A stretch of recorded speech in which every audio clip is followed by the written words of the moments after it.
IT vadovų stovyklą kartu su komanda mes organizuojame jau 4 metai.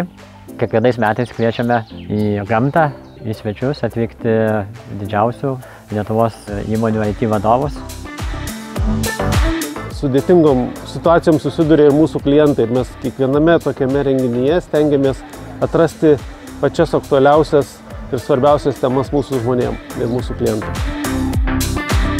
Šiemet akivaizdu, ir tai matome rinkoje, ypač svarbu yra išlaikyti savo IT komandą, surasti naujus darbuotojus. IT rolė organizacijose darosi vis svarbesnė, o konkurencija dėl talentų darosi vis aštresnė. Pirma prezentacija buvo nuostabi, prezentatorius išlaikė valandą žmonių dėmesį ir pajuokino, palinksmino ir iš tikrųjų visi atsipūtę, laimingi, džiaugiasi gražiais vaizdais ir įdomiam temam.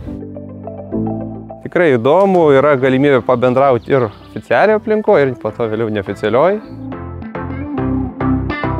Visą laiką gerai stalčiuke susidėlioti tas mintis ir dar kartą pergalvoti savo veiksmus, savo kaip vadovo, kaip dirbti su komanda, kaip būti patraukliam visuomeniai, pritraukiant naujus kolegas, kaip motyvuojant esamus. Pats geriausias formatas, kiek esu buvusi, kadangi bendraujam neformaliai, reiškia, tu visada žinai, kad tu gali drąsiai kalbėti su žmogum ir lygiai taip pat tas žmogus žino, kad gali su tavim drąsiai kalbėti.